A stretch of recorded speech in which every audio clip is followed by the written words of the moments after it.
This is the Monday Morning Quarterback, another original multimedia presentation from NorthJerseySports.com. Brought to you by the Bergen County Education Association. Bergen County Public Schools work because the BCEA works with you.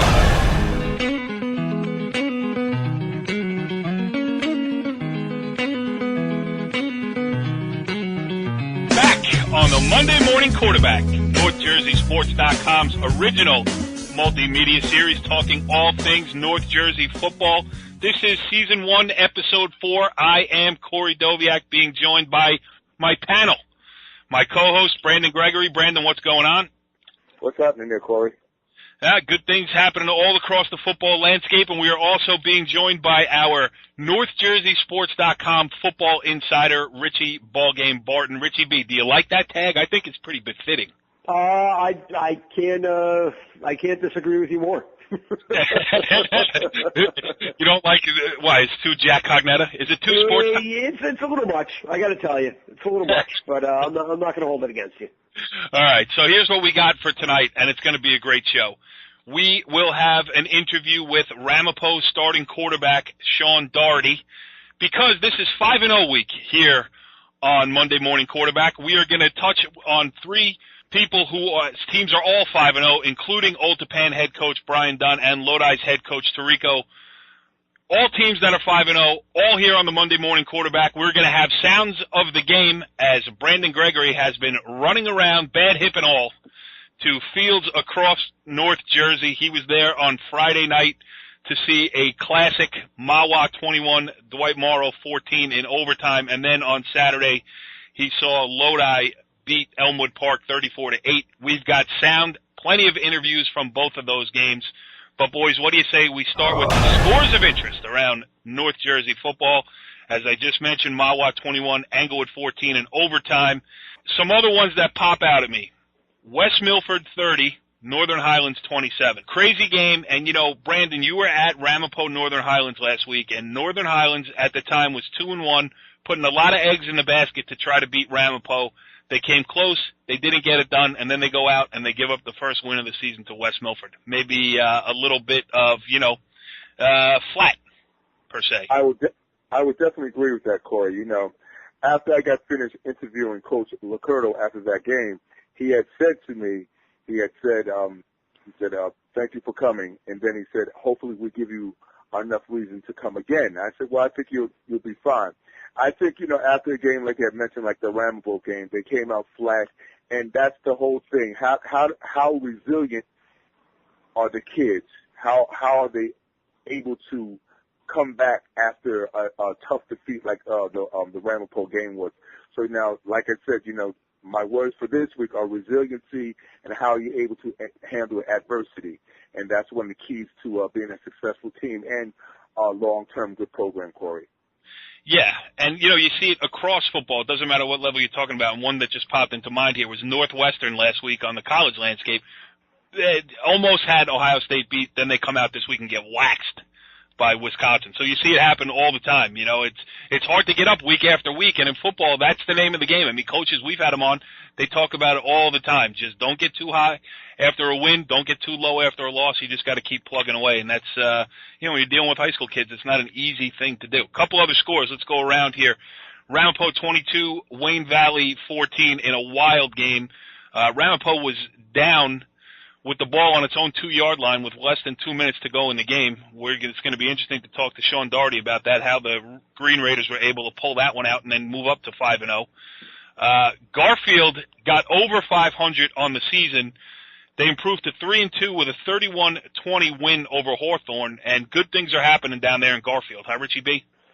Yeah, they really are. It's been a long time coming. I mean, you think of Garfield, as we talked about before on Monday Morning Quarterback. I mean, we've talked about the Miles Austins and the Luis Castillos and the Wayne Corbettes, but it's been a long time. I mean, it's been, a decade since Garfield's been in the playoffs, and, yep. They're coming on, and they're really making a push this year. Yeah, and, the win over Glenrock last week for them, I mean, this is an up-and-down Glenrock team. We've seen that, but, just to beat the name Glenrock is big. And I think that was probably a big confidence booster there for Garfield. I'm sure Mike Alfonso, the athletic director down there, is very excited at the current time.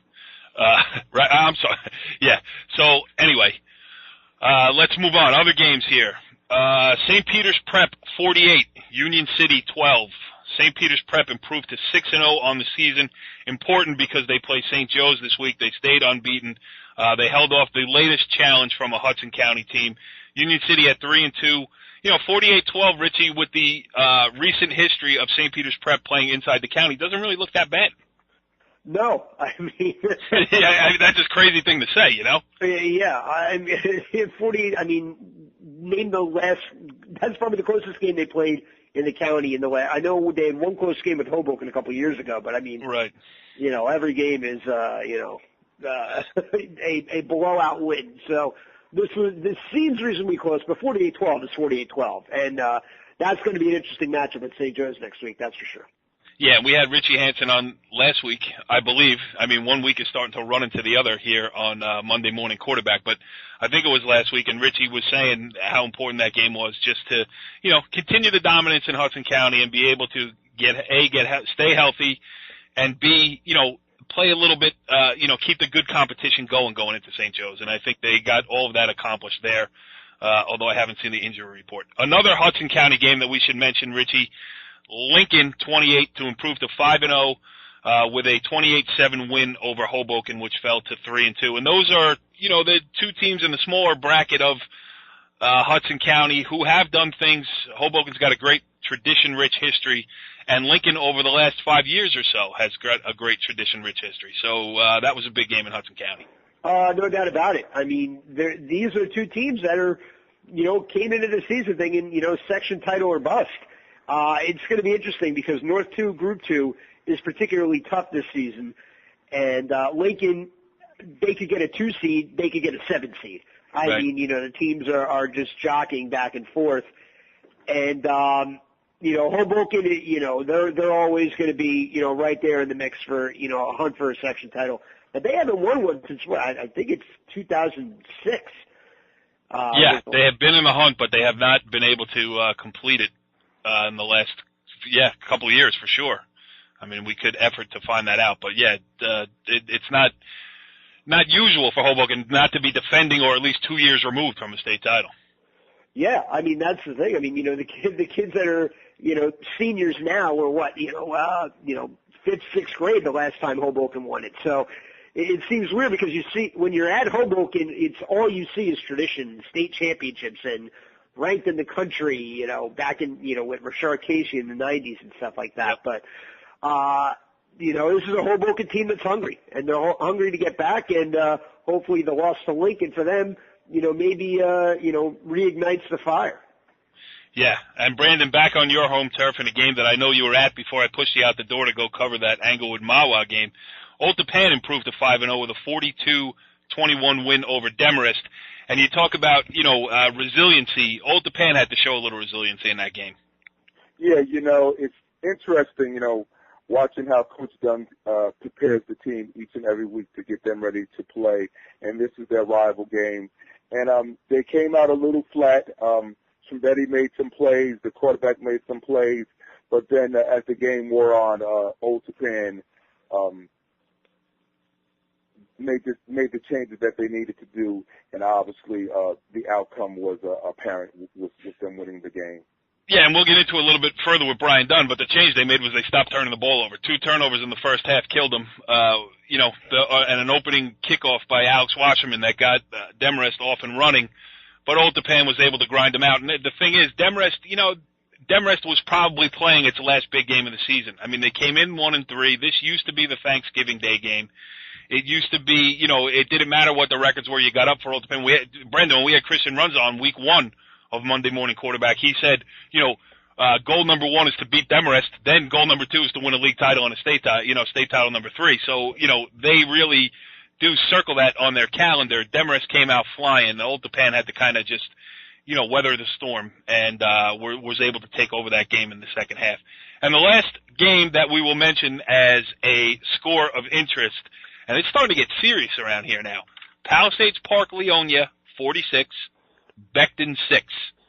5-0 for the Tiger Lions, and they are looking good here, coming off an appearance in the state final last year. And I got to get to a game here, Richie B. I mean, come on, Pal Park, 5-0. Hey, listen, it's amazing what happens when Corey Noviak isn't in the program. It's just blossoming by leaps and bounds. But no, I mean, obviously, everyone was talking about what an upset-laden run, they had through last year, what a Cinderella story that they are, and now everyone's gunning for them, and they're still just whacking teams. So. Yeah. I mean, it's impressive to say the least, and all signs point to a showdown with Hasbrook Heights coming up soon. Yeah, and that's the game that I will certainly attend. You better get your gloves on if you want to play the Fighting Tigers, baby. Oh my God! All right, let's move on here. Let's welcome in our first guest of the evening. He is Ramapo quarterback Sean Daugherty, fresh off his team's come-from-behind crazy victory over Wayne Valley. And, Sean, thanks for joining us here on the Monday Morning Quarterback. Thank you very much. It's a pleasure to be on. Well, we'll jump right to the last 1 minute. What was it? The last 1 minute and 38 seconds of the game. You get the ball on your own 2-yard line. You're trailing Wayne Valley. I mean, if you want to be a varsity quarterback or at any level, those are the situations you want to be in. Just talk about what you're thinking about as you go to take the field for that final drive. It's basically the situation that we wanted to be in at that point, because we knew it was going to be a big game. Knew it was going to come down to the last minute, and I came out. I'm like, I know we can do this. I believed in my teammates, and we were able to get it done. First year as a starting quarterback. I mean, I know you're 5 games into the season by now, but was this the most dire circumstances you had faced so far?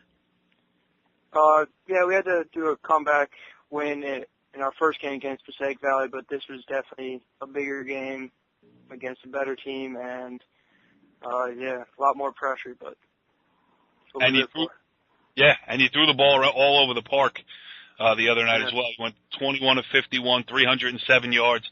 When Coach Gibbs switched to that wide open offense a couple of years ago, it opened up things for guys on the outside and for quarterbacks to throw the ball around. Just talk about being a part of that system. I remember watching my brother play the old offense where they were mainly a run-based offense, and then coming in and playing this offense, it just changed my perception of being a quarterback, and it put a lot more decisions in my hands, and I think it's definitely helped me become a better quarterback than I probably would be if we ran the old one. Go ahead, Brandon. I know you covered him last week, so go ahead. Sean, with you playing with Kenny Clark, obviously he's been your stretch receiver, Connor Russo, and a couple other guys that are on the field. During the course of that drive, what were some of the things that went on in the huddle as far as trying to get each one of your playmakers the ball? I mean, Coach Gibbs does a great job of calling plays to all our receivers, whether they're the first look or the main look, and it allows me to give them the ball in situations that help them make plays. And that's the best part about our offense, because it's not a sit based off one person. It's based off an entire team effort. And you get down there close. I mean, time's winding down, 5 seconds left. What was the play? I mean, obviously it ended up as a Connor Russo 8-yard touchdown catch to put you guys in front. But, was he your prime receiver? Just take us through that play and, what happened, pre-snap reads and all that stuff. We run out of a trips package to the left, and the first look is our wide receiver, but we knew going in that was going to be taken away because they ran a one high safety. So, and then you come down to Connor Russo, who is the preferred route to go to, and he was wide open for the touchdown. And then all heck broke loose there in the last couple of seconds. I mean, Wayne Valley recovers the kick. Then you guys get a pick six. So, you're staring defeat in the face on your own 2-yard line with 1 minute and 38 seconds to go. Scored 2 touchdowns in the last 5 seconds. I mean, how crazy an ending to a game was that? I mean, honestly, that's probably the craziest game I've been a part of, even the state championship game last year. I mean, it was insane. Richie, you got something for Sean? I do. Going back to that last drive, was there one particular play where you kind of feel like, all right, now we're going here, or that you noticed that Wayne Valley's defense was on its heels and playing, a little bit of soft coverage? We had, after we completed a couple passes over the middle to Dylan Bonsignor, after another one, and they ended up calling it pass interference. And at that point, I knew that they were starting to, we were rolling pretty well, and they were on their heels a little bit. So I knew we were going to be able to shove it down their throats. Yeah, and it's great. So, you can't have a better start to the season than you guys are on here. 5 games, 5 wins, defending a state championship, as you mentioned. Coming into the final 3 games here before the state playoffs, before the cutoff at least for the state playoffs. You got West Milford at home this week, at Paramus, then home against Pascack Valley. Great things already in the rearview mirror, but this is kind of really where the season starts. Just talk about the mindset, what you guys are going through to get ready for this home stretch here. Definitely our schedule has gotten harder as it goes on, and we need to really buckle down and focus and know that we've got some tough teams coming up. We need to practice hard, need to keep working and get better each week so that we can pull out victories each time. Brandon, you got something? Yeah, this is my question. Like I mentioned, Sean, following behind your brother, following behind Chris Sims, and then last year following behind Anthony Lavecchio. Like I mentioned to you before when I've spoken to you, Ramapo has a great tradition of quarterbacks, and with what Coach Gibbs brings to the table, he's preparing you for the next level. Do you feel like this game, that the last game was your best game as far as preparation and getting ready? Because a lot of times games are, we look at stats. We look at stats, we see 21 for 51, and you say, well, he didn't play a good game. But do you feel like that was your best game as far as finishing and learning how to play football on the high school level? Coach Gibbs does a great job of preparing. He did a great job of preparing me for being able to do my job this year. And the type of offense we run allows me to have not my best game, but when it comes down to it, he gives me the ball in my hands, and I'm able to make something happen. And that's part about the whole team. Sean, the one thing that I noticed, obviously you guys are 5-0, and yet it seems like you haven't even played your best football yet. Is that, it's kind of a double-edged sword, because obviously you want to be kind of peaking later on in the season, but do you feel that, we're flying under the radar and we still haven't played our best yet? I knew coming into this season we were going to be flying under the radar because of the amount of players we lost last year, mainly a senior-based team, and so far we've been able to pick up the slack, and both sides of the ball we've been getting better. So I think it's a week-to-week thing. We're just going to keep getting better, and by the end of the season we're going to be really good. Yeah, well, you're really good so far through 5 games. Hard to do better. Sean Daugherty, the starting quarterback for the Ramapo High School football team. Thanks for joining us here on the Monday Morning Quarterback. And would you like to say anything negative about our intermediary, Joe Spafford? No, I can't. All right, you'll tell us off the air. Sean Daugherty, thanks for joining us here on the Monday Morning Quarterback. We appreciate you stopping by, and best of luck with the rest of the season. Thank you very much. Well, always interesting to get the perspective of a player. Sean Daugherty has Ramapo off to a 5-0 start, the defending North 1 Group 3 state champions. And our next guest is Old Tappan head coach Brian Dunn. Coach, thanks for joining us here on the Monday Morning Quarterback. Yep, good to talk to you. Is it really? Do you mean that? Why don't we just get this all out? Are you happy to be here, or are you just answering the phone because you're a town guy and you're doing me a solid? A good question. That's probably the toughest question I'll get all night. I don't know. No, it's always fun. Now that you have Gregory on there, it's definitely a new twist, and happy to get on with Brandon. Yeah, well, he's going to ask you the intelligent questions instead. But I will start you off though. Tough game against Demarest this past week, Friday night, because you guys are rivals. Two seasons going in different directions. You guys have aspirations of making a run in the state tournament. You got big things coming up with DePaul next weekend. Demarest was maybe playing their Super Bowl this season, and it seemed like it took your kids a little bit of time.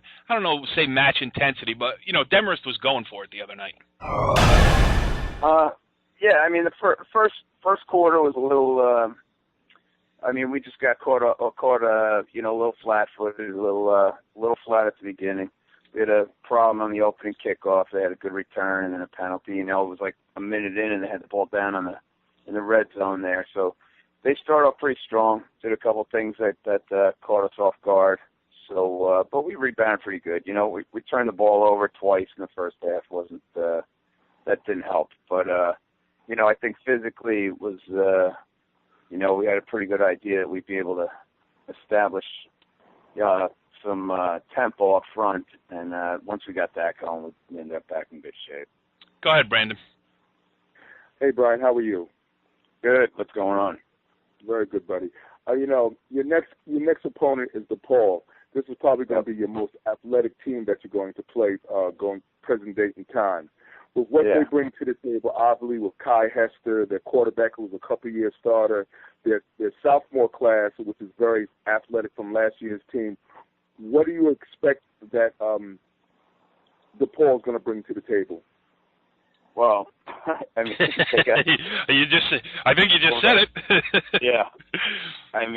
They're obviously a talented team, and I've seen the games they've played now, and they've got, they have a whole stable of running backs they use. They got big backs. They got quick kids. They got, obviously, the receivers and the Hester kid, and they've got, but their other kids. The one receiver's back from last year had a big game against us. The quarterback's excellent, and, and they're big and physical up front and athletic up front. So, they're showing they're one of the top teams around there. They're putting that kind of performance together against the other good teams, and so we got our hands full. There's no question about that. But I like where we're going. I like our team, and I like the way they work. So we're gonna get out there and give it a shot. Brian, is this game, this DePaul test, is this coming at the perfect time for you? You've started the season 5-0. No, perfect time. That's the worst question ever. Perfect time. There's no good time for it. What are you talking about? Well, I wanted to set the record. The perfect time for that is a 7-on-7 game against them back in July. We'll do that. Well, I wanted to set the record for asking you the best question and the worst question in the same night, and I feel like I have arrived. Yeah. Well, anyway, being that this is the worst time for DePaul to be coming to Old Tappan this week, you have handled your business to get to 5-0 this year.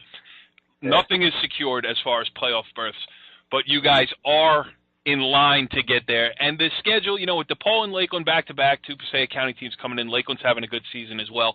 You're gonna see some things this week. So even if I'm not saying you can't win, I wouldn't be surprised if you did win, put it that way. But you're gonna find out some things about your team this week. Yeah, honestly, with our team, there's no mysteries with our guys. We have some young kids who are working real hard to become good players and getting better each week. So we've made improvements all the way through. So and I don't want to downplay anything or talk about it any stupid cliches or anything. But we're honestly, with the type of team we have, it's just about we're trying to get better each week. And even getting ready for Demorest, it's more about us improving and getting our kids focused on getting better each day in practice. So we'll take the same approach. It's no different. But obviously the competition and the level of competition next couple of weeks is going to be much, much higher. So hopefully we're prepared for that. Richie, I'm going to break the cardinal rule here on NorthJerseySports.com. I'm going to allow you to ask a question of a member of the staff at Northern Valley Old Tappan. Wow, this is a breakthrough. I don't even know what to ask, but I actually do. You know what? I have two questions. Oh, yeah. Boy. Neither of them really have anything to do with football, quite frankly. All right. One, how does your wife feel? You might have a chance to ask me something I know something about then. Yeah, well, this should be interesting then. First question, how does your wife feel about your budding bromance with one Corey Doviak? She didn't know anything about it until you put it on the radio now. On the we can edit this out. It'll be fun. She's going to find out. She's an avid listener. Now I'm going to, the next time I talk to you, I'll be able to tell you. That'll be great. Also, do you attribute your 5-0 start to former assistant coach Mark Hauser no longer being on staff. And now, for those of you who don't know, Mark Hauser is also an assistant baseball coach at Old Tappan and a good friend of mine for 30-plus years. So yeah, Mark's a great guy. We're definitely missing. We were just talking about him the other day. He's a great guy. So, yeah, he's got his hands full with the kids and everything else. So yeah, well, let me tell you something. I've known the guy forever, and I don't miss him for a second. Yeah, Brian, you have jettisoned some dead wood from the staff, this year. No doubt about it. Yeah. All right, go ahead, Brandon. Get us back on track. Thank you, Richie, for your contribution. And now you know why you were never allowed to ask questions in Old Tappan. Go ahead, Brandon. Now you see why I'm the serious one, Brian. That's why they need to balance everything out. With the poll coming up, yep. What do you think you're going to potentially do as far as putting in more, using your athletes more? Your sophomore class is great because I know them pretty personally. Now, how are you going to implement more of them into playing in the different positions with Zach DeKnight, Jordan Fuller, Andrew Schumacher, and one of the biggest surprises on the team so far this year has been John Pickenich, who's done a great job for you on both sides of the ball. Now, like I said, when you're playing athletic teams and with the athletes that you have, what do you think you're going to do to prepare them this upcoming week? Well, I think you just named about 5 sophomores or 4 or 5 sophomores, and not including the Jet Downey's a sophomore who plays both ways for us as a tight end and linebacker, and then Herbeck, who's been out the last couple of weeks with a concussion. Hopefully we'll get him back at some point. He was a two-way starter as a sophomore too. So, but the point is, like, even by bringing it up, the thing is they're sophomores. They're good athletes, them. They can run and good physical kids, but they're still sophomores and they're still learning a lot as they go. So our whole thing has been we've been adding as we go, and week to week we've been putting a little bit more on their plates and giving them what they can handle. So it's like I said, it's basically a day-to-day thing about how they can improve and get better and handle a little bit more mentally. And you've seen us. We spread the ball around a fair amount. Excluding the game against Demorest, where Al Sharif, I think, had about 24 carries at running back.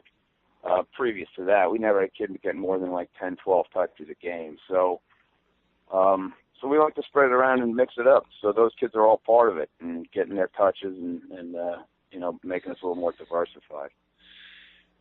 Brian, Brandon, you mentioned Jordan Fuller, and, we should touch on it because, Brandon, actually, you should touch on it. Why don't you talk a little bit about Jordan? You know the family. It's such an impossible spot for this kid, and he's such a good kid. But to be the younger brother of Devin Fuller, and Brian, I think you're bringing him along slowly. When he gets his hands on the ball, listen, he changes games just by his presence on the field because Demorest wouldn't kick the ball deep because of the chance that he was going to bring it back 95 yards for a touchdown. Demorest has a good kicker. So, it's a lot for him to handle, not only on the field, but everything that comes with the last name that he's carrying. But talk a little bit about Jordan Fuller and how you're trying to bring him along without hanging him with all that baggage.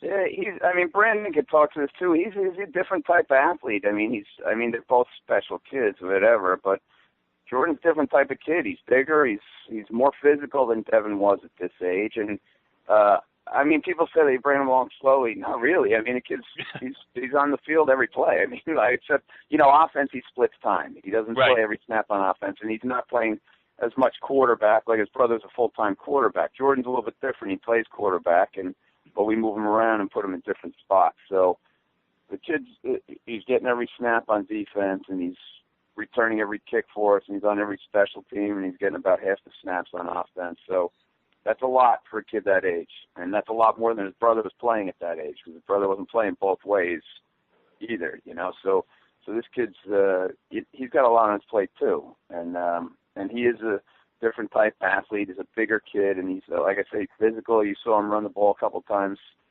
Friday night, and you got a couple big third downs for us by getting extra yards after contact and things like that. So he's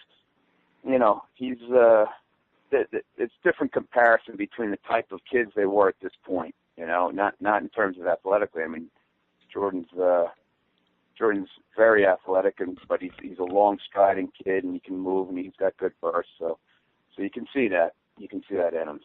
So like I said, he's got a lot on his plate. Yep. Go ahead, Brandon. One of the kids that I've enjoyed watching in my time up at Old Tappan, Brian, has been Rocco Giovenzio. He is like the staple on both sides of the ball. You know, he's the glue of your offense, and he's definitely the glue of your defense. How important is Rocco Giovenzio to your team? Yeah, he's for 3 years now, the kid's been a center middle linebacker for us, so we just take it for granted now. The kid just makes us strong up the middle, which is where everything starts, obviously. The kid's a wrecking ball on defense, and he's extremely athletic and and can make plays all over the field, whether it's rushing the passer or dropping into coverage, and just at the tackling machine. And then offensively at center, it starts all there with the up front, and with everybody seems to be playing odd fronts now. So having a center who can handle a nose tackle on his own is a huge deal. So we kind of feel pretty good starting the game plan every week, knowing that we'll be able to get everybody's nose tackle blocked. So you can't really underestimate that. Yeah, he's been. It's true. It's funny. He's one of those kids that you think he's going to get a pension from Old Tappan when he leaves. He's been around so long, and he's been a big force for you too. And the other guy I just want to talk about before we let you go here is Christian Runzi, your quarterback, who I talked to him after the Demarest game, and he said once we eliminated the turnovers, and I think he's doing a good job of managing games. I mean, he gives you a guy who can hit a big pass when you need it. I mean, you're a run first. I don't want to. You're that hybrid style offense. He can carry the ball for you, pick up a big first down. I mean, he's a good short yardage back in himself. And when you guys are eliminating turnovers, I think that's when the offense really gets going. So, I mean, just talk about Christian. I mean, we know he's a fiery kid and really into the game of football. So talk about your quarterback. Yeah, when Christian plays within himself, and he knows this isn't anything we don't talk about all the time, when he plays within himself, keeps his emotions in check, even from going up or down, then he's a handful. He can do a lot of different things. He's got a strong arm, and he's a good power runner, and he's a good leader. Gets our guys moving on offense, and a vocal type of kid on the field, which we don't have a lot of vocal type guys like that. So he's a good leader in those areas, and he just, when he's in his game, then we can play pretty sharp, and it's a big part of what we do is having him kind of run the offense, and being able to run the football and also get out of the pocket and throw a little bit. So yeah, he's a talented kid, and like I said, he just got to work on keeping everything in check and playing to his level and not getting out of his head a little bit. Yeah, it's been great. I mean, 5-0 start.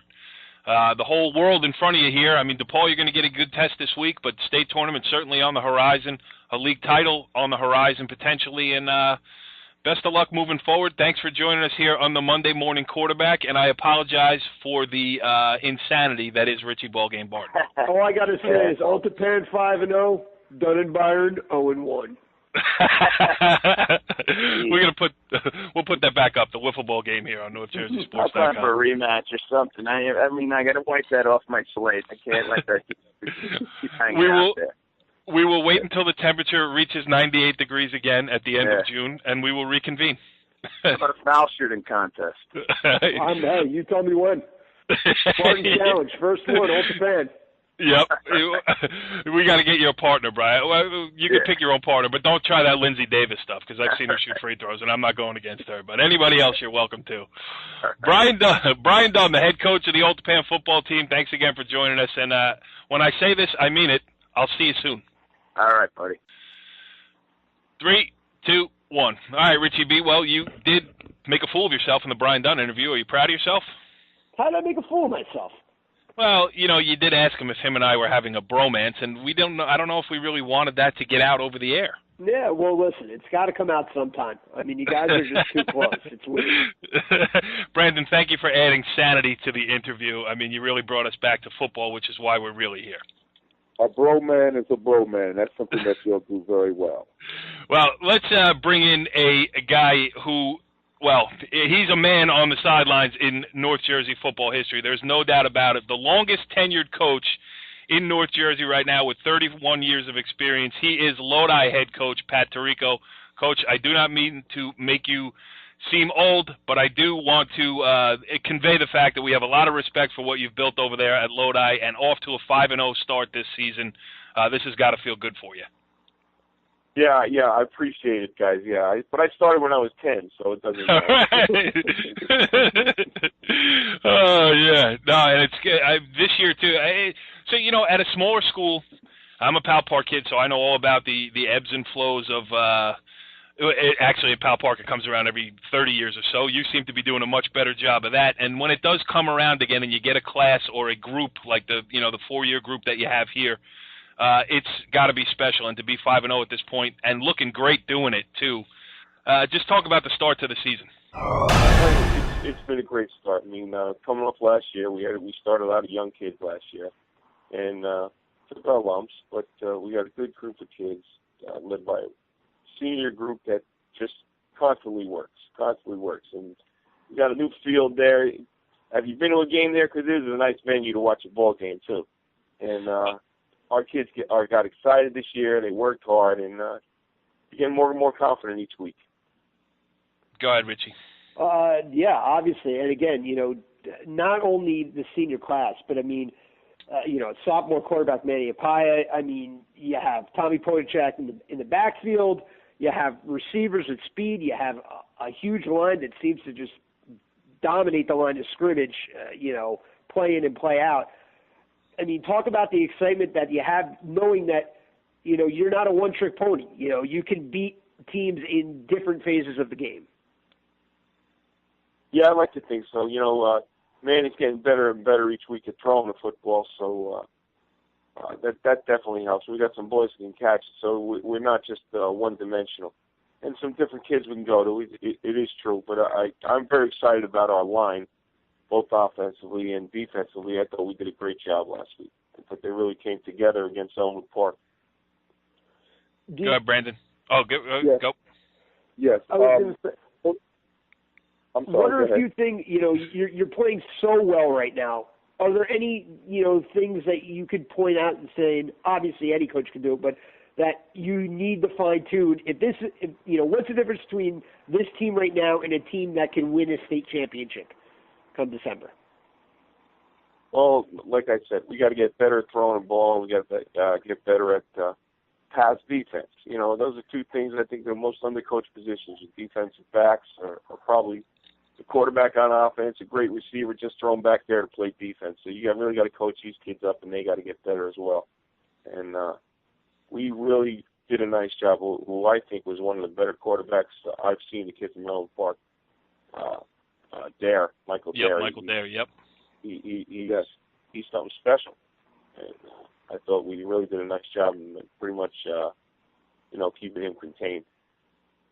Go ahead, Brandon. Yes. Now that you mentioned Michael Dare, Coach Tirico, he was 26. He threw the ball 26 times. He completed 10 passes. His longest pass play in the game was only for 15 yards. Your cornerbacks, your linebackers, and your D-line held Brandon Velez and Brandon Ricketts to a combined 3 catches for 16 yards.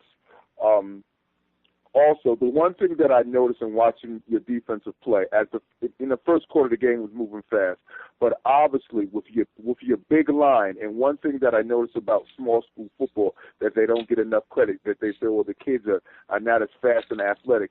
Your offensive and defensive line was like its average 6'2", like 265, with Devin Utter, Matt Lito, Brian Roth. And what I noticed on the defensive side of the ball, your linemen, they kept there in the pocket when he did scramble. Your D ends were able to contain him.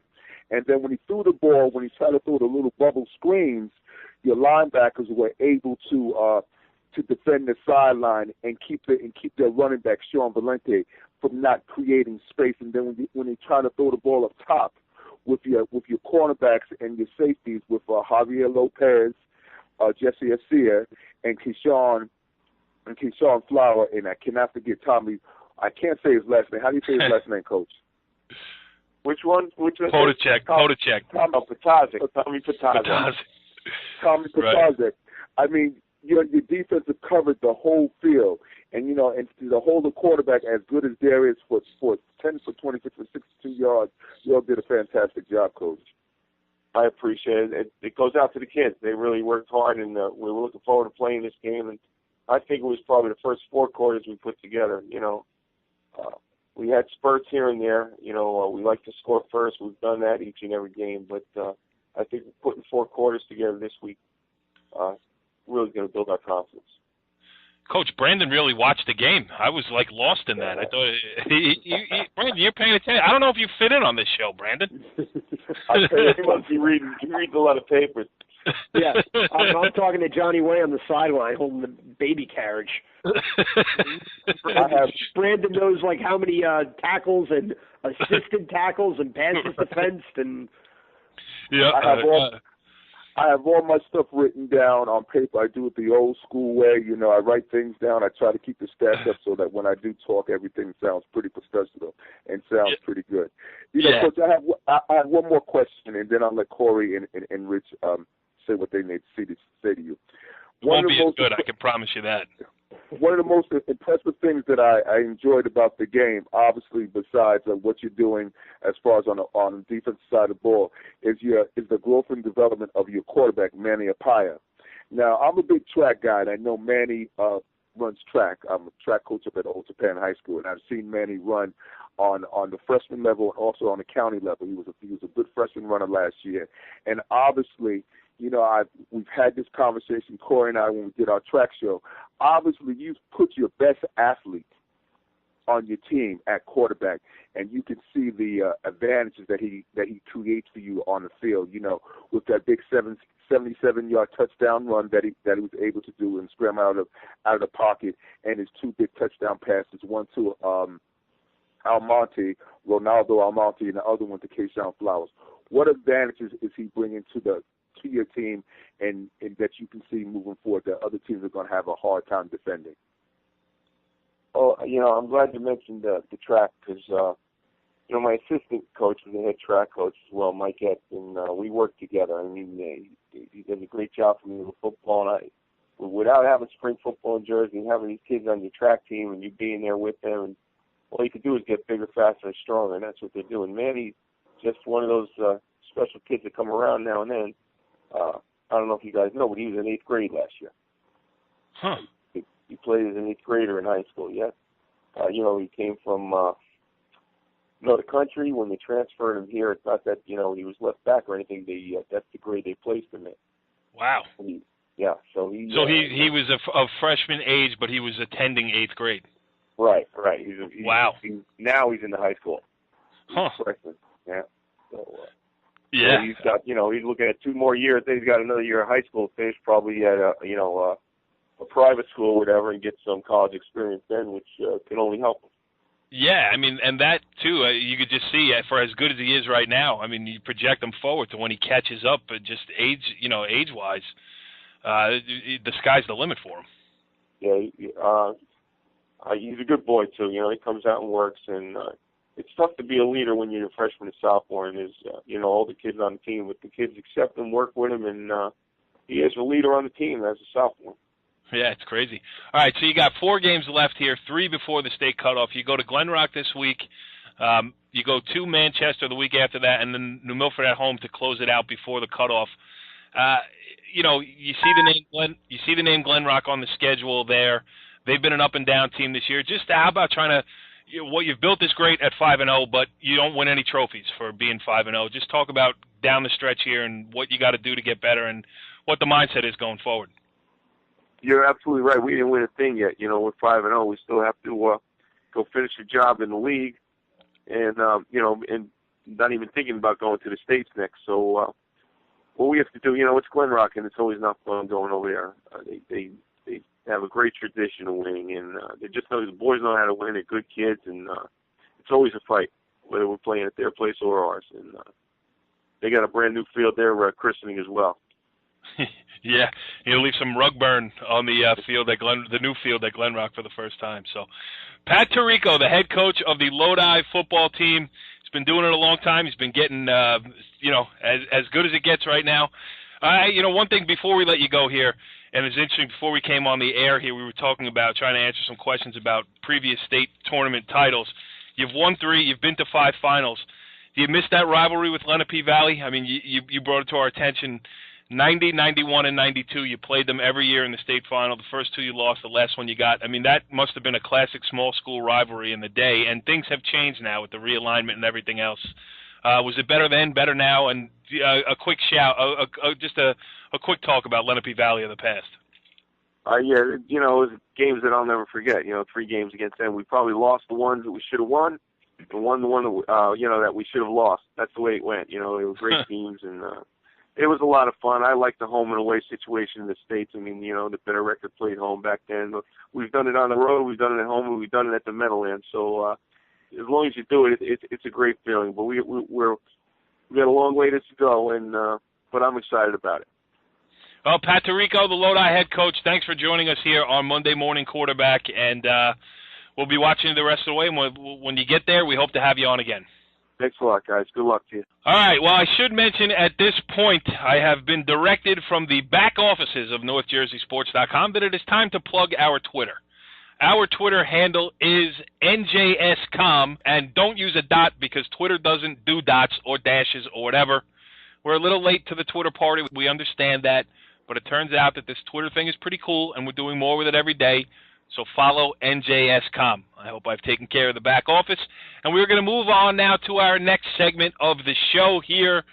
This is everybody's favorite. This is Sounds of the Game, compiled by Brandon Gregory, running around North Jersey. And Brandon, 2 good games you got to this week. First of all, Mahwah Englewood, a 21-14 Mahwah win against Englewood. That game went into overtime. And, give us a quick synopsis before we hear some of the sound. Well, the Mahwah Englewood game was a great game. Like you said, it went into overtime.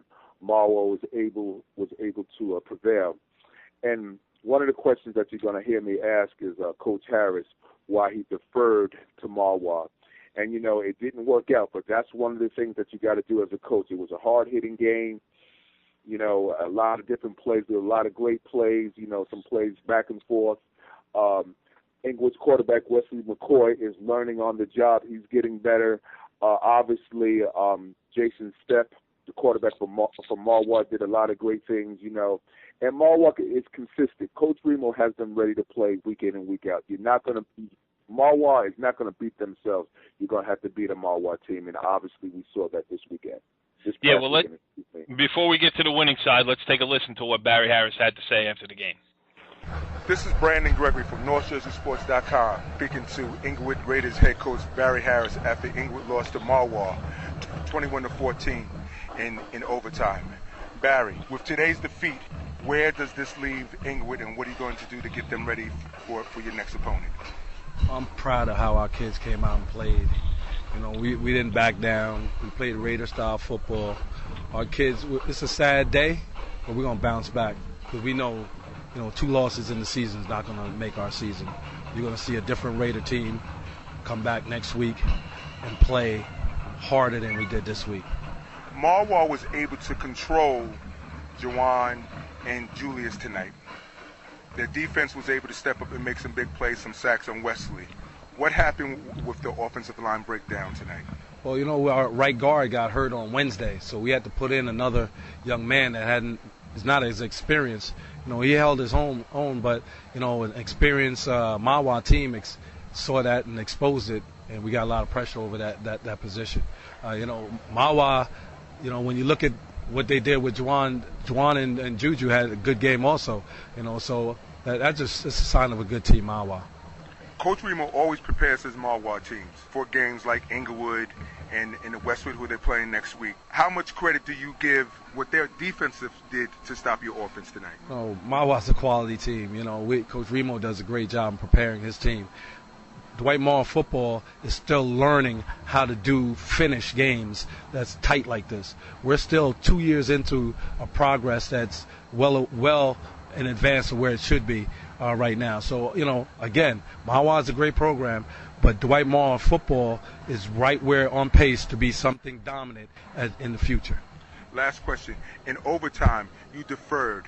What was your thought process there? We figured that it would give us a better chance if they went for a field goal, we would go for a touchdown. If we held them, then we were going to work for a field goal. We also wanted them to go into our end of the stadium because we knew that's where all our fans was, make them go into hostile territory. But our plan was to see if they were going to score, and then we knew how to plan from there. I'll tell you what, Brandon, you're not afraid to ask the tough question. No, not at all. I just want to find out, especially, it took a lot of guts to defer at home, like Barry did, and things didn't work out. But sometimes as a coach, you have to think outside of the box and take a chance. It didn't work out. People are going to question you. The fans are going to question you. But someone has to make a decision, and I give them a lot of credit for being courageous and taking a big chance like that. Maybe later on in the year it may work out, and you learn from it. That's what this is all about. He's learning on the job too. Yep, absolutely. And there's no saying that if he chose not to defer, that it would have turned out any different. I mean, all that second guessing for sure. But we heard from the losing. We heard from the losing side with Barry Harris. Let's hear from Jeff Remo, the head coach of the victorious Mahwah Thunderbirds. This is Brandon Gregory from NorthJerseySports.com on the sideline with Mahwah head coach, Coach Remo, after Mahwah beat Inglewood 21-14 in overtime. Coach Remo, what do you have to say after a game like this? Like I told the kids, it was their game to win. We challenged them at halftime, and they came out. They played great defense in the second half, and we got the ball in the end zone twice. I know one was in overtime, but I'm so proud of these kids. Inglewood has two Division I athletes, Jawan Winfrey and Julius Wingate. What did you do during the course of the week to prepare for them? Well, we basically, tried to put our best people on those two guys. We were cognizant and aware every time they lined up that they were obviously a deep threat anytime they snapped the ball, and we worked on that all week. Your quarterback, number 7, Jason Stipp, played a great game. He had 1 touchdown pass and two running touchdowns. How has he improved since the beginning of the year? We didn't expect him to be much of a runner in the beginning of the year, but now, he's certainly that threat, great running threat for us, and he's done a great job. Last question. This is a big PowerPoint game moving forward. I know you get to that time of the year. How much is this going to play moving forward as far as the PowerPoints of the playoffs, Coach? Well, I'll be honest with you, we're not really looking too much at that now. We're just taking it one game at a time, and we got a big one next week against Westwood.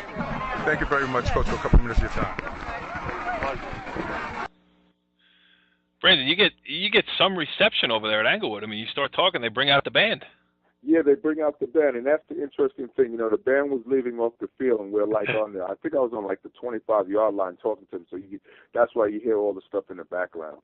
Yeah, and one of the guys you mentioned in that clip of Coach Remo was the quarterback, Jason Stipp, and you said it, touchdown passing, 2 touchdowns rushing.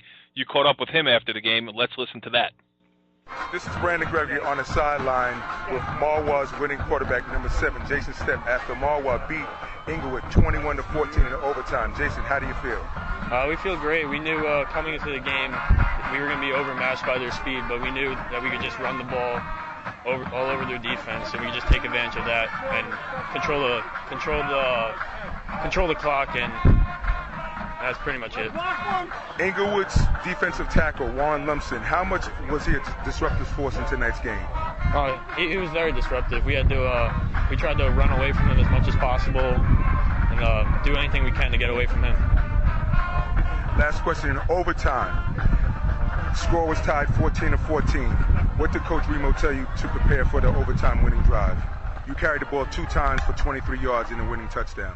He just told us to keep grinding out, believe in ourselves, and we'll come out with the victory.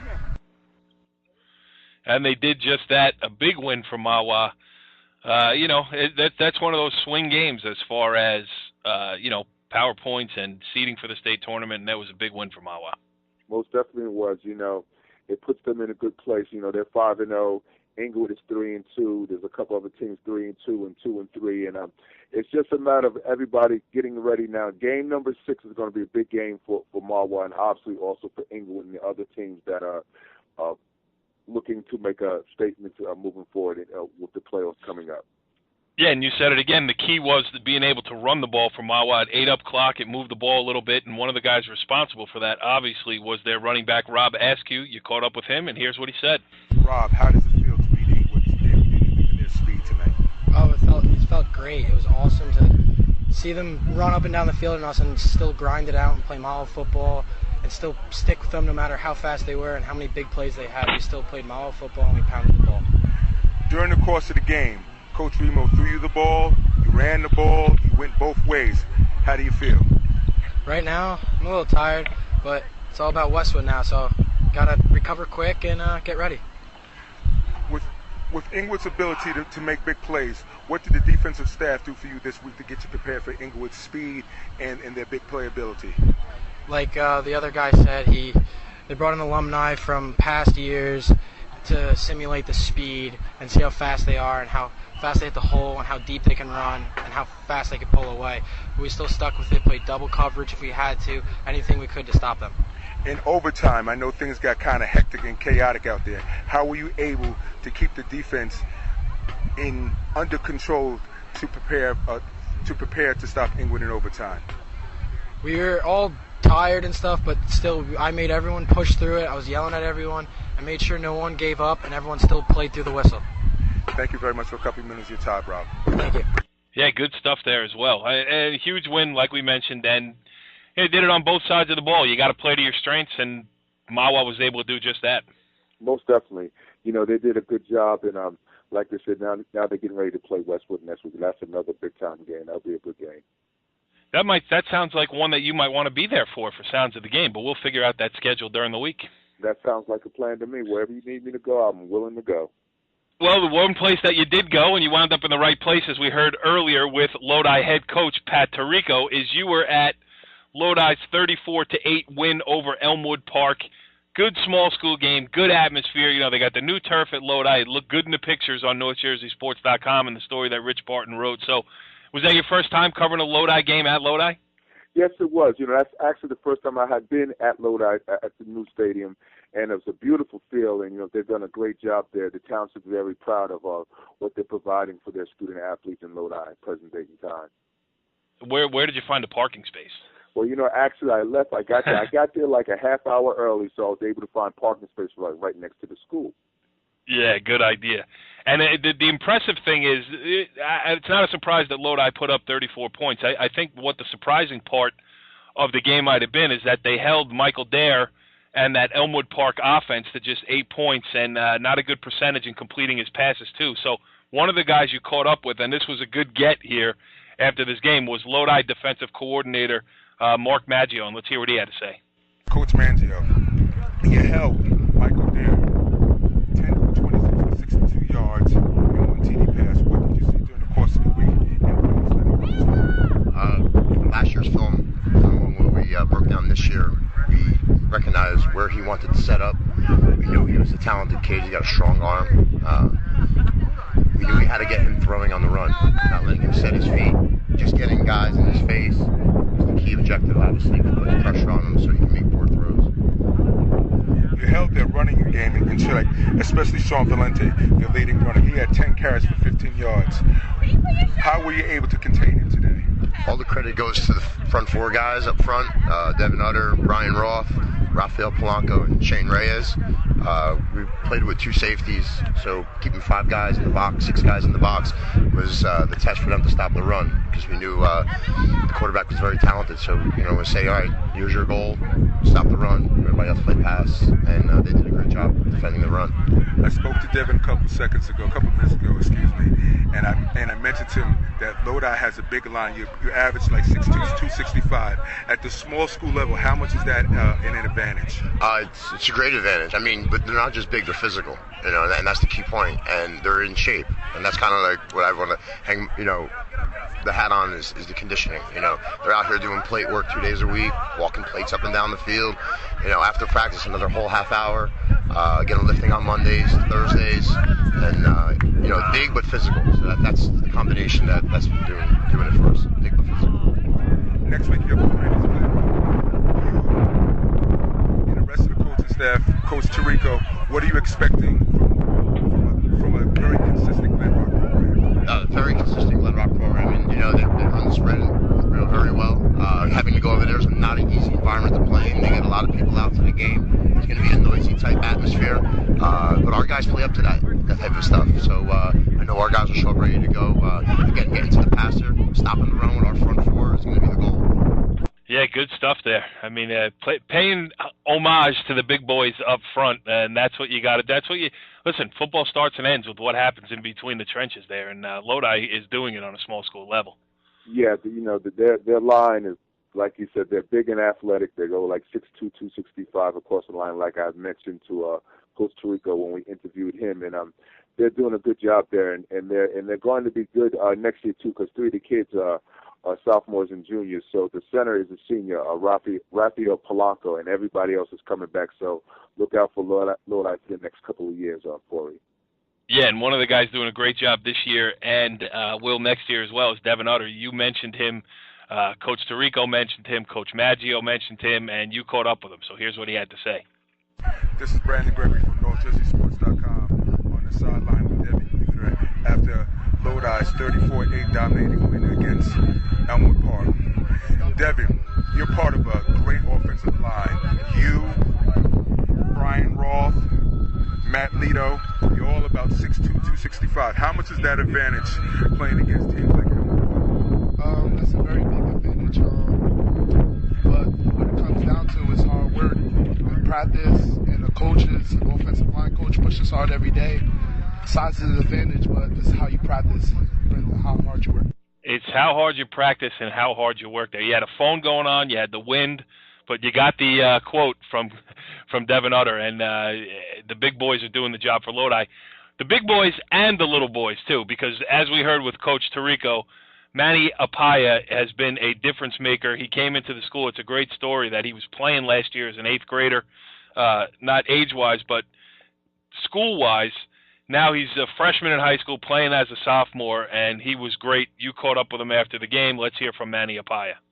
This is Brandon Gregory from NorthJerseySports.com on the sideline after Lodi beat Elmwood Park 34-8 with starting quarterback number 2 for Lodi, the Lodi Rams, Manny Apaya. How does that feel, Manny? It feels great. I'm just trying to lead my team into a state championship, and we're just trying to get Costa Rica another state championship. That's what I came out here to do today. Do it for my team. You're a dual threat quarterback. You run the ball just as well as you pass the ball. What has the coaching staff done to get you ready for this part of the season? Well, over the summer we've been training a lot. I've been doing a lot of drills over the weekend, and that's what I've been doing. I've just been working hard to be a better quarterback, because I wasn't a quarterback. I just came up here to play receiver, but they translate me to a quarterback, so I've just been working hard to be a quarterback.